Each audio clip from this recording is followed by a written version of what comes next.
Hello and welcome to Midday Report here on TVP World. I'm your host, Marie Cato.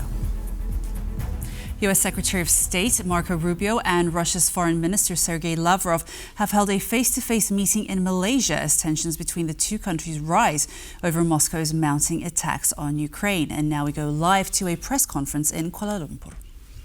Is lower than some of their neighbors or maybe a country somewhere else in the world, so it might even serve as an advantage. But of course it's raised, it's an issue, but I wouldn't say it solely defines our relationship with many of these countries. There are a lot of other issues that we work together on, and I think there was great enthusiasm that we were here and that we're a part of this. A reminder that next week we'll have another high-ranking delegation, including Secretary Lutnick, Deputy Landau from the Department of State, will be traveling to Japan for the World Expo there, and I'll be involved in talks there as well. You know, my very first meeting, I don't know if you know this, but when I was sworn in, I went to the State Department, I gave a speech on these steps, and then my first meeting right out of the box was with Japan, South Korea, and India. And we've repeated that meeting numerous times since then with that group and attention to others. We have a running internal joke with my counterpart from Japan. I have literally now seen him about 8 to 12 times. And our joke is that we see each other more than we see our own families. And so you know, these engagements are very important to us, and we're going to continue to stay very committed, because this, as I said to all of our partners, that this notion or idea that the United States would ever be distracted by the Indo-Pacific or even Southeast Asia is impossible. You can't be, maybe it doesn't always, wars get more attention, but it's impossible to not be focused. This is where much of the story of the 21st century is going to be written. This is where 2/3 of economic growth is going to happen over the next. And obviously we'll be expecting more details in regards to Rubio and Lavrov's meeting. It's obviously a developing story, and TVP World will keep you updated as we know more. Residents of Kyiv endured another sleepless night as Russia attacked the Ukrainian capital with drones and ballistic missiles for a second night in a row. At least 2 people have been killed and 19 have been wounded.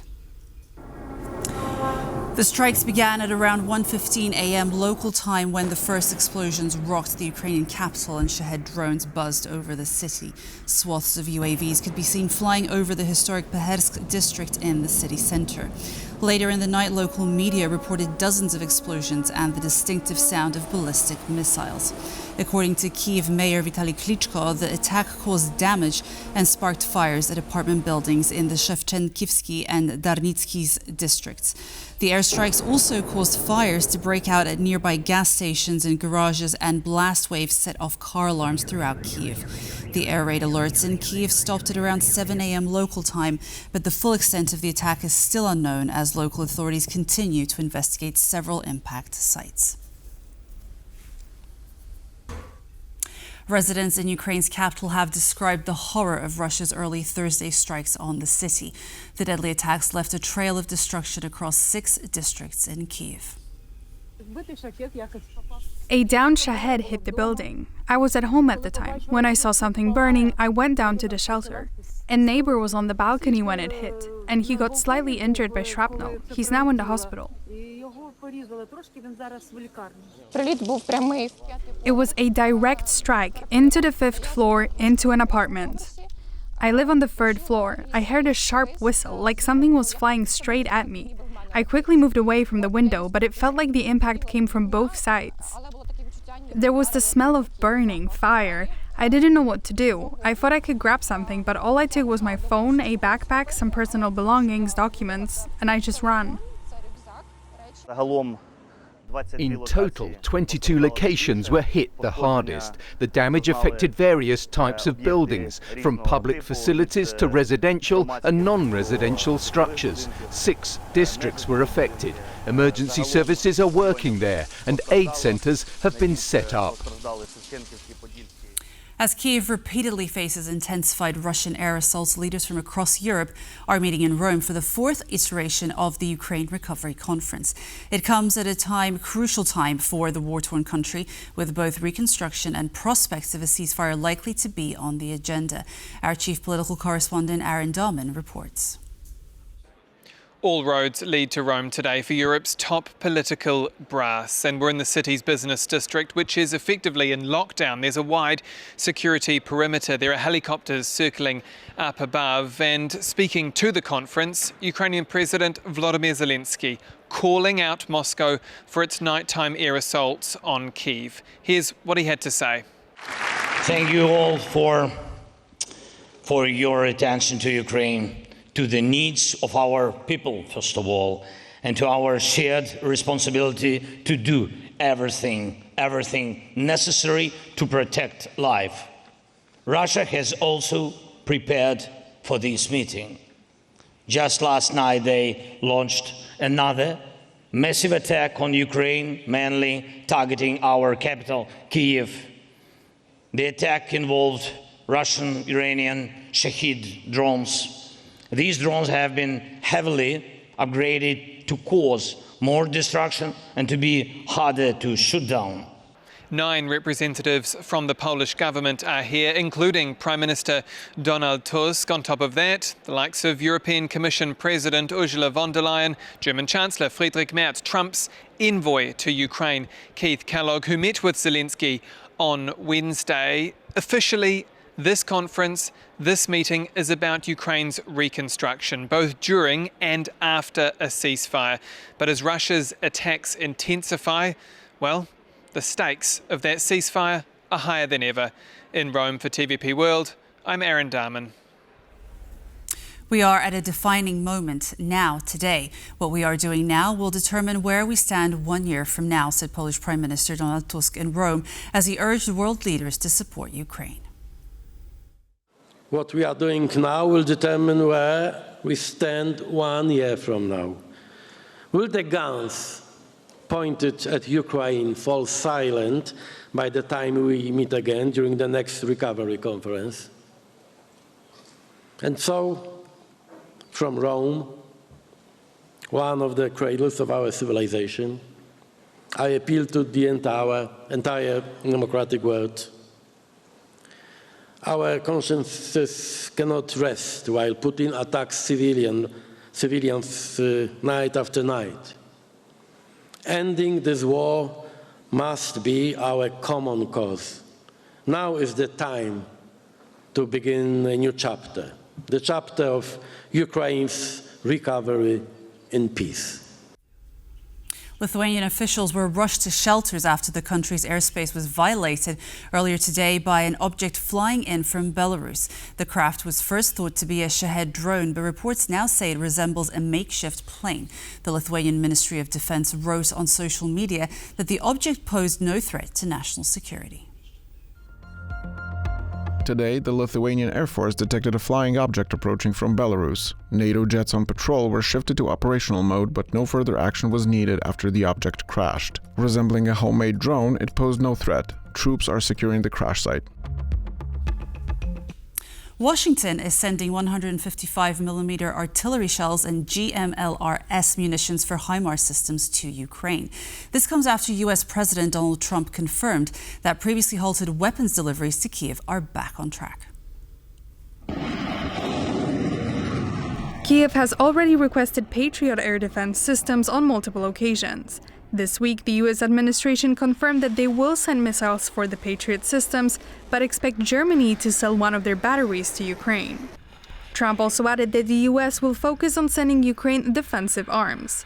This comes after last week, U.S. Secretary of Defense Pete Hegseth authorized a pause in shipments of weapons to Ukraine due to a stock check. Reportedly, Hegseth failed to coordinate his decision with the rest of the Trump administration. European Commission President Ursula von der Leyen has survived a censure vote in the European Parliament. The no-confidence vote was spearheaded by a group of far-right MEPs, particularly law and justice lawmakers. And although the EU executive chief won this round, her leadership may have taken a bruising. More from our EU correspondent Angela Skujins in Brussels. 175 members of European Parliament voted to strip European Commission President Ursula von der Leyen and her College of Commissioners of their powers. However, the censure vote was defeated as 360 lawmakers voted in support of the European Commission President as well as her colleagues. However, although European Commission President Ursula von der Leyen has survived, this vote of no confidence, cracks have materialized, as well as questions regarding her leadership style. We know that the first female president of the European Commission, who has held this post since 2019, has drummed up a significant amount of controversy for her handling of those secret text messages between herself and the executive of Pfizer during the height of the COVID pandemic.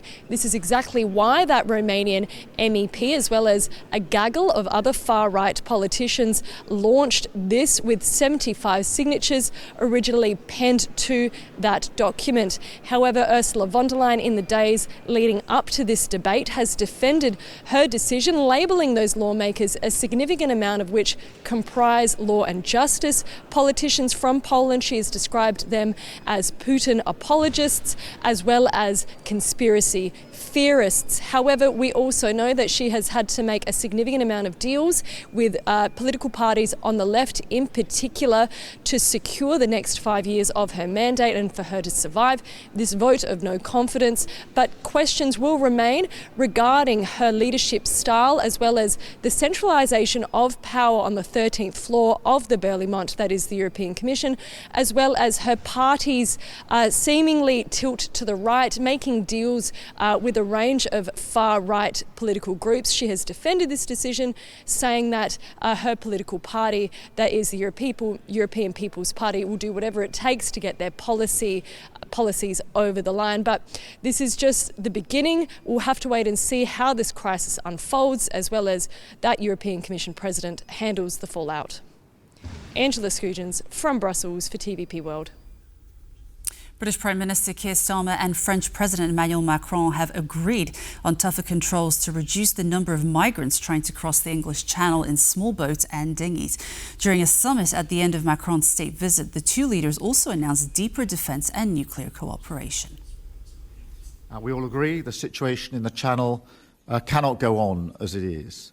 So we're bringing new tactics into play and a new level of intent to tackle illegal migration and break the business model of the criminal gangs.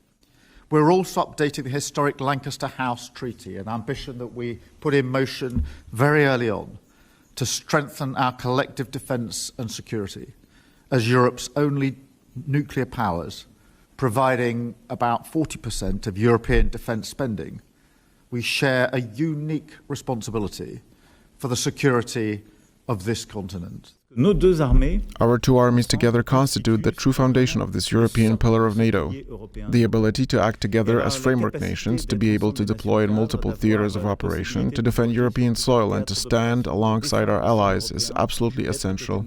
I am pleased that this summit will firstly cement progress in terms of strategic thinking and joint action, but also enable us to move forward in terms of capabilities, including on more sensitive issues such as nuclear deterrence. The floodwaters may be retreating, but the memory of last year's devastation still lingers.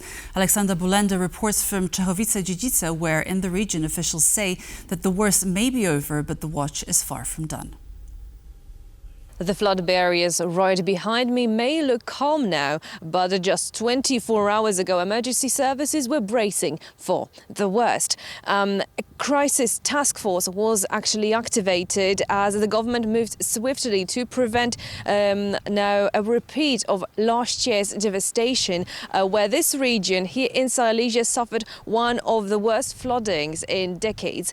Now, over 320 interventions were reported across Silesia, with firefighters now pumping out water, removing fallen trees, also repairing storm damage. Now, the good news is that no rivers exceeded alarm levels, and this morning the warnings for further rainfall was lifted, but authorities are still staying cautious. The The reasons for intensified efforts are slowly winding down, but some places are still at risk of flash floods and violent storms that can knock down trees and destroy roofs. Our emergency services never stop working. The firefighters, the police, the army, the border guards, those working for the Ministry of Infrastructure, they all work around the clock. There's no talk of, going home now and simply not helping out. Right now, we're not discussing canceling weather alerts. With these conditions, the damage they can cause, repairs will take days, weeks even. It's far too early to speak about losses or costs. We don't count the cost of rescue operations while carrying them out.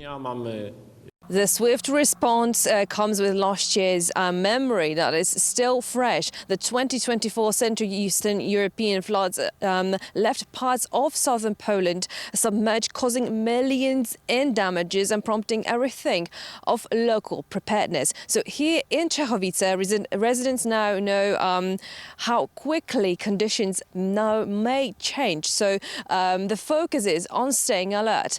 From Czechowice for TVP World, Alexandra Bulenda.